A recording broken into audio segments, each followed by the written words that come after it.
जनहित की खबरों के लिए हम बनेंगे आपकी आवाज। देखते रहिए उदय प्रभात न्यूज। नमस्कार साथियों, आज हम बात कर रहे हैं ग्लोबल डिफेंस एकेडमी के डायरेक्टर नमित सिंह से। नमित जी, ये बताइए, अभी आप सरकार से क्या अपेक्षा कर रहे हैं लॉकडाउन के चलते?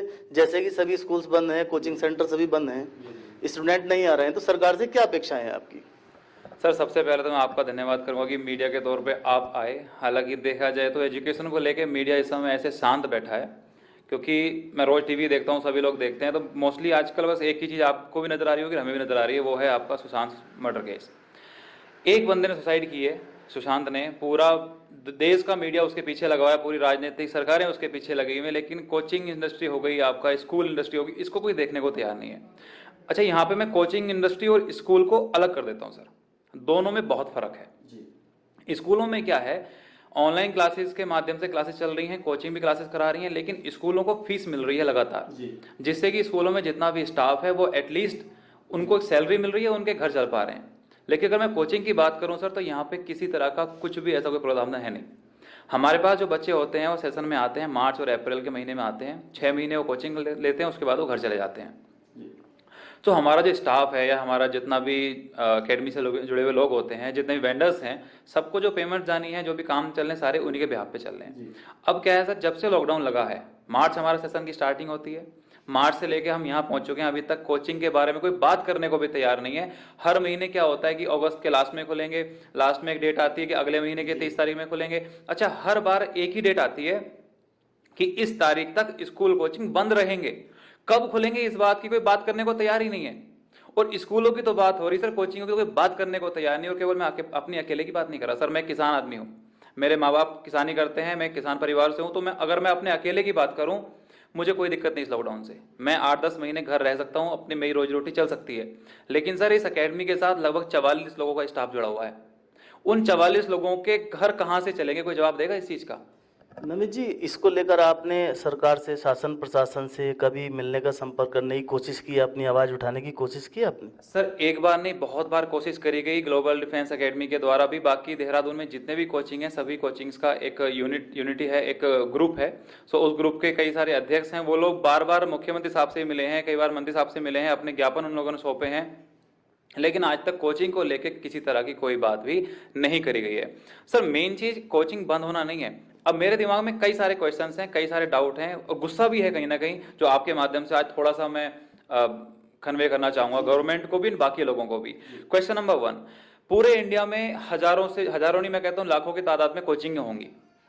सर, ये वो वर्ग है जो पढ़ा लिखा है, कोचिंग अगर कोई चला रहा है या कोचिंग के अंदर कोई अगर अध्यापक है, पढ़ा रहा है, सर वो पढ़ा लिखा वर्ग है, वो पढ़ाता है, उसको उसकी सैलरी मिलती है, उससे उसका घर चलता है। और ऐसा एक नहीं, ऐसे हजारों लोग होंगे सर जिनकी रोजी रोटी है, जिनका घर जो चलता था वो सिर्फ इस कोचिंग के दम पर ही चल रहा था, या बच्चों को पढ़ाकर या वो सब। लेकिन अभी क्या है, ऑनलाइन का ठीक रस अपने सर पे फोड़ दिया है कि ऑनलाइन माध्यम से कोचिंग चलाएं। ठीक है सर, हमने भी कोशिश करी। ऑनलाइन से हमने क्या करा कि ऑनलाइन चलाने के लिए आपको कैमरा खरीदना है, आपको माइक खरीदना है, आपको आईएफपी खरीदनी है, आपको दुनिया भर की चीजें खरीदनी है। 3 से 4 लाख रुपए खर्च करके एक आईएफपी, एक सेटअप बन के आता है ऑनलाइन का। उसके बाद ऑनलाइन में हमें मिल क्या रहा है, स्कूल को तो फीस मिलती है, लेकिन कोचिंग को कुछ मिलने को तैयार नहीं है। और इस तरह से एक नहीं सर, 100 समस्याएं हैं। अभी हम इस समय अक्टूबर में पहुंचने वाले हैं और अभी तक कोई डेट हमारे पास नहीं है कोचिंग कब से खुलेंगी। नमित जी, 22 मार्च को लॉकडाउन लगा था, उसके 2 महीने तक पूर्ण रूप से लॉकडाउन रहा, 4 मई को अनलॉक हो गया था।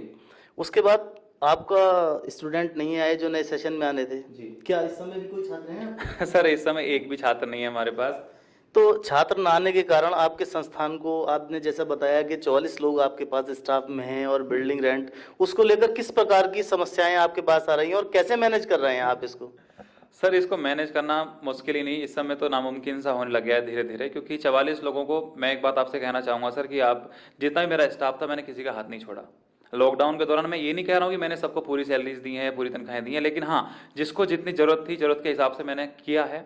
लेकिन सर, मेरी भी एक लिमिट है, एक लिमिट तक ही शायद से मैं चीज़ों को आगे लेके चलूंगा। लेकिन लॉस की अगर आप बात करें तो 4 से 5 लाख रुपए मिनिमम खर्चा इस समय है जो महीने का हमारा होता है, और 5 लाख रुपए तो मेरे को कहीं ना कहीं से बेयर करने पड़ रहे हैं। और सबसे बड़ी समस्या कोचिंगों के साथ क्या है सर, गवर्नमेंट ने दुनिया भर की फैसिलिटीज़ निकाली लोगों के लिए, एमएसएमई को लोन दे रहे हैं। और लोन छोड़ो सर, हमसे अच्छे तो मजदूर हैं, हमसे अच्छा वर्ग तो मजदूरों का वर्ग है, क्योंकि उनके खाते में पैसा भी आ रहा है, सिलेंडर भी उनको मिल रहा है, सब चीज़ें मिल रही हैं। मैं कोचिंग चलाने के नाते, कोचिंग का संस्थापक होने के नाते, मैं किसी तरह की मांग या कोई मैं भीख नहीं मांग रहा हूँ सरकार से। मैं उनसे ये नहीं कह रहा हूँ कि आप मेरे खाते में पैसा डालो, आप मेरे को सपोर्ट करो, नहीं। मेरे अंदर कैपेबिलिटी है, मेरे अंदर वो क्वालिटी है कि मैं पैसा कमा सकता हूँ अपनी ईमानदारी के साथ। आप मौका तो दो कम से कम। आप कह रहे हो हम बच्चों की बेसिकली उनकी हेल्थ के साथ खिलवाड़ नहीं कर सकते, गवर्नमेंट के ऐसे मैंने कई बार सुना है। सर हमारे पास जो बच्चा आता है ना, वो 12वीं क्लास के बाद आता है, 18 साल की उसकी उम्र है, और मैं कह रहा हूँ कि वो बच्चा अपने घर पे है। जिस बच्चे ने 1 साल पहले 12वीं कर ली है, उसकी तो जो एजुकेशन थी वो लगभग खत्म हो चुकी है। आप खुद सोचो, अगर आप एक काम को लगातार 1 साल ना करो सर, 1 साल बाद तो आप भी उस काम को करने में परफेक्ट नहीं बचोगे। अभी हम कह रहे हैं कि ठीक है, आप एसओपी जारी करिए, आप एसओपी जारी करने के साथ साथ हमें आप इंस्ट्रक्शन दीजिए कि आप एक क्लास में इतने बच्चे पढ़ाते हो। सर कुछ तो हो कम से कम। नमित जी बताइए, जिस प्रकार स्कूलों में ऑनलाइन एजुकेशन दी जा रही है, बच्चों को ऑनलाइन पढ़ाई कराई जा रही है और फीस भी ली जा रही है सरकार के आदेश के बावजूद, क्या आपके कोचिंग संस्थान में इस तरह से संभव नहीं है कि आप लोग बच्चों को ऑनलाइन कोचिंग दिलाएं? सर संभव हमारे के, देखिए हम संभव तो है, लेकिन कोचिंग के ऑनलाइन कोचिंग के थ्रू फीस लेना संभव नहीं है। उसका एक नहीं, उसके 1000 कारण है। सबसे पहला कारण ये, हमारे पास बच्चा 6 महीने के लिए आता है। देखिए जो बच्चा स्कूल में है उसको तो अगली क्लास में जाना है, हमारे पास बच्चा मार्च में आता है, सितंबर में वापस चले जाता है, सितंबर में आता है, दिसंबर और जनवरी में वापस चले जाता है। तो जो बच्चे हमारे पास 6 महीने के लिए आ रहे हैं, तो उनको, अब रही बात ऑनलाइन की, आप कह रहे हैं कि ऑनलाइन संभव है कि नहीं, सर हम यहाँ से तो संभव करा सकते हैं, लेकिन हमारे पास अधिकतर बच्चा किसान परिवारों का होता है जी। अधिकतर बच्चा हमारे पास गांव से होता है सर, वहाँ पे नेटवर्क की इतनी फैसिलिटी आज नहीं है। हमने शुरुआत करी थी, बच्चों के मैसेज आते हैं, कॉल आते हैं कि सर हमने क्लास को ज्वाइन किया, उसके बाद नेटवर्क चले गए, हमारी क्लास कट गई। तो सर या तो गवर्नमेंट हमारे नेटवर्क, हमारे जो डिजिटल की जो हम बात कर रहे हैं, या तो इतना ज़बरदस्त हो कि हम बैठे हुए लगातार चीज़ों को कर सकें, वो भी हम नहीं कर पा रहे हैं। और मुझे लगता नहीं कि आने वाले 20 साल भी हम अपनी इन चीज़ों को इस लेवल पर लेके जा सकते हैं कि घर बैठे बच्चा ऑनलाइन स्टडी कर सकता है। सर ये भारत है और यहाँ पे बहुत सारी विविधताएं हैं। मैं आपको एक छोटा सा और एग्जाम्पल देता हूँ। लॉकडाउन के दौरान कितने रोजगार गए सर, मैं ऐसे कई टीचरों को जानता हूं, मैं नाम नहीं लूंगा उनका कहीं भी, कि उन्होंने एक अध्यापक होने के नाते मजबूरी में आके गार्ड की नौकरी करी है। क्या ये युवा देश के लिए ये चीज, ये बात अच्छी है कि पढ़ा लिखा टीचर जो बच्चों को पढ़ाता है, जो अध्यापक है, वो मजबूर है गार्ड की नौकरी करने पे? एंड केवल सर गार्ड की नौकरी करने पे नहीं, मैंने शुरुआत करी थी अपनी बात की सुशांत सिंह राजपूत की सुसाइड से, जो लेके एक बहुत बड़ा मुद्दा बना हुआ है मीडिया के लिए, और मीडिया सारा उसी फोकस कर रहा है। सर एक नहीं, कई सारे ऐसे अध्यापक हैं, ऐसे कोचिंग संचालक हैं जो सुसाइड कर चुके हैं। मैं आपको करंट एग्जांपल देता हूं, 4 दिन पहले की बात है, एक 25 साल का लड़का, इसकी कोचिंग थी पथरी बाग में, देहरादून में ही। सर उन्होंने सुसाइड नोट में साफ साफ लिखा है कि बेरोजगारी कारण है मेरे मरने का, मेरी सुसाइड का। किसी ने बात करी सर? किसी अखबार ने बात नहीं करी, किसी मीडिया ने बात नहीं करी। उसकी सुसाइड को कोई जानता भी नहीं है। मैं जानता हूं क्योंकि वो मेरे जानने वाला था, हमारी कोचिंग इंडस्ट्री से था, तो इसलिए हमें पता है कि उस बंदे की सुसाइड भी उसने साफ साफ सुसाइड नोट में लिखा हुआ है। क्या करा पुलिस ने? कुछ भी नहीं। क्या करा मीडिया ने? कुछ भी नहीं। मीडिया को सुशांत चाहिए, एक अध्यापक थोड़ना चाहिए। इस देश में जितने भी पढ़े लिखे लोग तथाकथित, जितने आपके, चाहे वो पत्रकार हैं, सर बुरा मत मानिएगा मेरी बात का, कहीं ना कहीं अगर आप एक पत्रकार बने, कभी ना कभी किसी अध्यापक ने आपको पढ़ाया होगा, लेकिन इस फील्ड की तरफ कोई बात करने को तैयार नहीं है। ऊपर से सरकार के नियम मुझे बड़े अच्छे लगते हैं सुनने में, आपको भी लगेंगे। उत्तराखंड की अगर मैं बात करूं, माननीय मुख्यमंत्री त्रिवेंद्र सिंह रावत जी की, सो उन्होंने अभी एक नियम निकाला था कि गवर्नमेंट उत्तराखंड में कोई भी अगर एंट्री करेगा बॉर्डर पे, तो उनका कोरोना टेस्ट होना बहुत जरूरी है। बिल्कुल मैं उनका सम्मान करता हूं उसके आदेश का कि टेस्ट होना जरूरी है, क्योंकि अगर कोई पॉजिटिव बंदा हमारे राज्य में आएगा तो डेफिनेटली वो बीमारी फैलाएगा। लेकिन उसके लिए 2400 रुपये चार्ज करना कौन सी सही बात है? सर क्या एक मजदूर आदमी अगर उत्तराखंड में मजदूरी करने के लिए आ रहा है, क्या वो 2400 रुपये देने के लायक है? ये क्वेश्चन कोई उठाता है? कभी मीडिया उठाती है कभी इन बातों को? नमित जी, विगत वर्ष आपके संस्थान में ग्लोबल डिफेंस एकेडमी में कितने छात्र थे और इस वर्ष क्या स्थिति है छात्र? सर इस वर्ष तो 0 है, कहने के लिए मेरे पास एक भी छात्र नहीं है, क्योंकि स्कूल्स बंद है, कोचिंगें बंद है, तो छात्र होने का मतलब भी नहीं है। लास्ट ईयर की बात करूं सर, लगभग 500 से 600 के बीच में हमारे पास छात्र थे, जिनमें से लगभग 150 से 200 छात्र ऐसे थे जिनको हमने फ्री एजुकेशन प्रोवाइड करी।